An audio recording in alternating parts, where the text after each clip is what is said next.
ಕಾಂಗ್ರೆಸ್ನಲ್ಲಷ್ಟೇ ಬಂಡಾಯದ ಬೆಂಕಿ ಧಗಧಗಿಸ್ತಿಲ್ಲ. ಬಿಜೆಪಿ ಮನೆಯಲ್ಲೂ ಬಂಡಾಯ ಭುಗಿಲೆದ್ದಿದೆ. ಒಬ್ಬರು ಬಂಡಾಯ ಶಮನಕ್ಕೆ ಬೇಡಿಕೆ ಇಟ್ಟಿದ್ದಾರೆ, ಇನ್ನೊಬ್ರು ಅಭ್ಯರ್ಥಿ ಜೊತೆಗೆ ಹೋಗಲ್ಲ ಅಂತಿದ್ದಾರೆ. ಮೋದಿಗೋಸ್ಕರ ಪ್ರಚಾರ ಮಾಡ್ತೀವಿ ಅಂತ ಮಗದೊಬ್ಬರ ಹೇಳಿಕೆಗಳು. ಇದರ ಮಧ್ಯೆ ಬಿಜೆಪಿ ಮಿತ್ರ ಜೆಡಿಎಸ್ ಮನೆಯಲ್ಲೂ ಮುನಿಸಿನ ಮಾತುಗಳು ಅಬ್ಬರಿಸುತ್ತಿವೆ.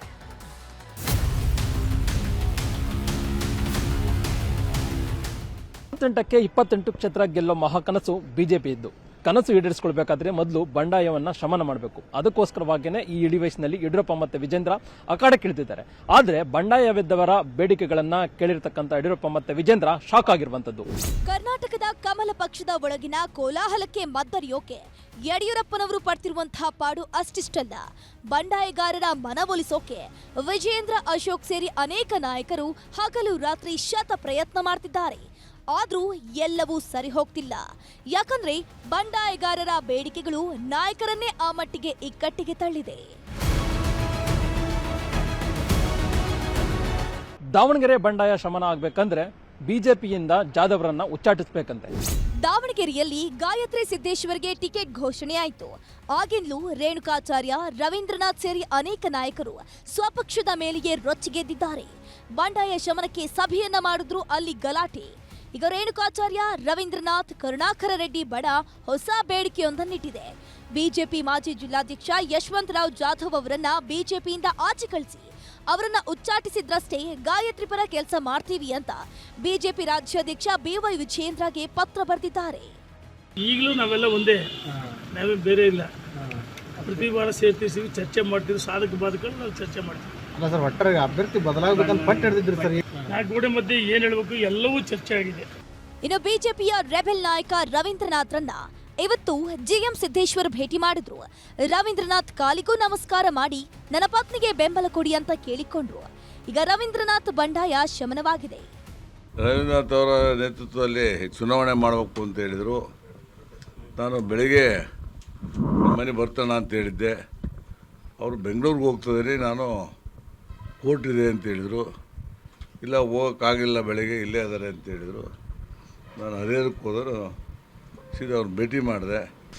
ಏನಾಗಬೇಕು ಏನು ಅಂತ ಮಾಡ್ತಾರೆ, ಎಲ್ಲರೂ ಒಗ್ಗಟ್ಟಾಗಿ ಕೆಲಸ ಮಾಡ್ತಾರೆ. ಚಿಕ್ಕಬಳ್ಳಾಪುರದಲ್ಲಿ ಸುಧಾಕರ್ ಪರ ಮತ ಕೇಳೋದಿಲ್ಲ ಅಂತ ವಿಶ್ವನಾಥ್ ಗುಟೂರು. ಸುಧಾಕರ್ ಅವ್ರಿಗೆ ವೋಟ್ ಕೇಳಕ್ ಹೋಗಲ್ಲ, ನರೇಂದ್ರ ಮೋದಿ ಅವರಿಗೆ ಪಾರ್ಟಿ ಸಿಂಬಲ್ ಕೇಳಿದ್ರಲ್ವಾ? ಯಲಹಂಕ ಬಿಜೆಪಿ ಶಾಸಕ ಎಸ್ಆರ್ ವಿಶ್ವನಾಥ್ ಮಾತನ್ನ. ಡಾಕ್ಟರ್ ಕೆ ಸುಧಾಕರ್ ಪರ ಚಿಕ್ಕಬಳ್ಳಾಪುರದಲ್ಲಿ ಮತ ಕೇಳಲ್ವಂತೆ ವಿಶ್ವನಾಥ್. ಅಲ್ಲಿಗೆ ಬಿಜೆಪಿಯ ಒಳಬೇಗುದಿ ಚಿಕ್ಕಬಳ್ಳಾಪುರದಲ್ಲೂ ತಾಂಡವವಾಡ್ತಿದೆ. ಇದು ಸುಧಾಕರ್ಗೆ ಹೊಡೆತ ಬೀಳಬಹುದು. ಅದಕ್ಕಂತಾನೆ ಸುಧಾಕರ್ ಯಡಿಯೂರಪ್ಪ ಕಡೆಯಿಂದ ವಿಶ್ವನಾಥ್ ಮನವೊಲಿಕೆ ಮಾಡಿದ್ರು. ಕೊನೆಗೆ ಸಿಟ್ಟಾಗಿದ್ದ ವಿಶ್ವನಾಥ್ ಸುಧಾಕರ್ ಪರ ಮತ ಕೇಳಲ್ಲ, ಮೋದಿಯವರಿಗಾಗಿ ನಾನು ಮತ ಕೇಳ್ತೀನಿ ಅಂದ್ರು. ನೋಡ್ರಿ, ಏನೇ ನಮ್ಮಲ್ಲಿ ಅಸಮಾಧಾನ ಏನಿದ್ರು ಕೂಡ ಅಂತಿಮವಾಗಿ ನಮ್ಮ ಪಕ್ಷದ ತೀರ್ಮಾನಕ್ಕೆ ನಾವು ಬದ್ಧವಾಗಿರ್ತೀವಿ. ಆದರೆ ನಾವು ಸುಧಾಕರ್ ಅವ್ರಿಗೆ ವೋಟ್ ಕೇಳಕ್ಕೆ ಹೋಗಲ್ಲ, ನರೇಂದ್ರ ಮೋದಿ ಅವರಿಗೆ ಪಾರ್ಟಿ ಸಿಂಬಲ್ ಕೇಳ್ತೀವಿ. ಯಾಕಂದರೆ ಜನ ಏನಾದರೂ ನಾಳೆ ಅವ್ರ ವ್ಯಕ್ತಿತ್ವದ ಬಗ್ಗೆ, ಅವ್ರ ಬಗ್ಗೆ ಏನಾದ್ರು ಕೇಳಕ್ಕೆ ಹೋದರೆ ನಮ್ಗೆ ಸ್ವಲ್ಪ ಎಲ್ಲೋ ಒಂದು ಕಡೆ ಮುಜುಗರ ಆಗ್ತದೆ. ಇದು ನಾನು ವೈಯಕ್ತಿಕ ನಿಲುವು ತಗೊಂಡಿರ್ತಕ್ಕಂಥದ್ದು. ರಾಯಚೂರಿನಲ್ಲಿ ಸಾಯಕೋರಡಿಯಾಗಿದ್ದ ಬಿವಿ ನಾಯಕ್ ಬೆಂಬಲಿಗರಿಂದ ರಾಜ ಅಮರೇಶ್ವರ್ ನಾಯಕ್ ವಿರುದ್ಧ ಅಭಿಯಾನ ಕೂಡ ಶುರುವಾಗಿದೆ. ಮಾಜಿ ಸಂಸದ ಬಿವಿ ನಾಯಕ್ಗೆ ಈ ಬಾರಿನೂ ಬಿಜೆಪಿಯ ಟಿಕೆಟ್ ಕೈತಪ್ಪಿದೆ. ಅದಕ್ಕೆ ರಾಯಚೂರಿನಲ್ಲಿ ಬಿವಿ ನಾಯಕ್ ಬೆಂಬಲಿಗರು ಪ್ರತಿಭಟನೆ ಮಾಡಿದ್ರು. ನಡು ರಸ್ತೆಯಲ್ಲಿ ಮೈ ಮೇಲೆ ಪೆಟ್ರೋಲ್ ಅನ್ನ ಸುಟ್ಕೊಂಡು ಗಲಾಟೆ ಮಾಡಿದ್ರು, ರಸ್ತೆಯನ್ನ ತಡೆದ್ರು. ಗೋ ಬ್ಯಾಕ್ ರಾಜ ಅಮರೇಶ್ವರ ನಾಯಕ್ ಅಂತ ಆಕ್ರೋಶನ ಹೊರಹಾಕಿದ್ರು.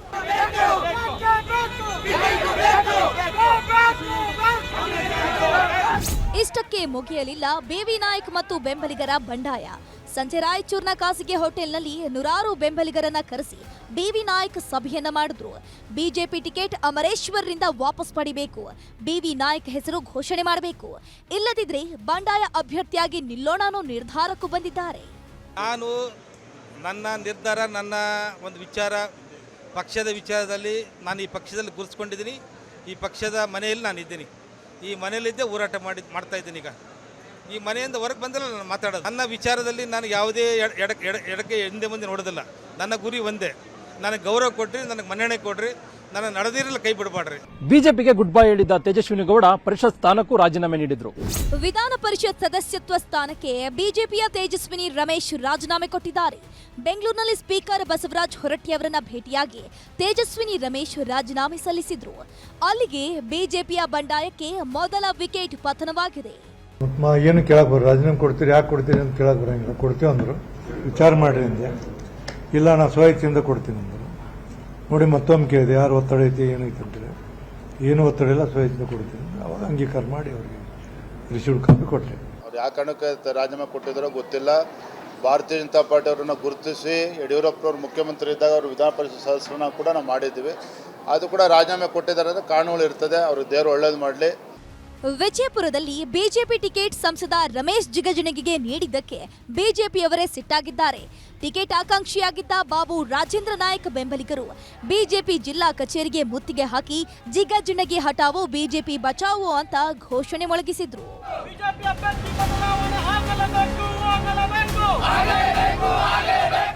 ಕೊಪ್ಪಳದಲ್ಲಿ ಸಂಸದ ಕರಡಿ ಸಂಗಣ್ಣ ಬಂಡಾಯ ಶಮನವಾಗಿದೆ.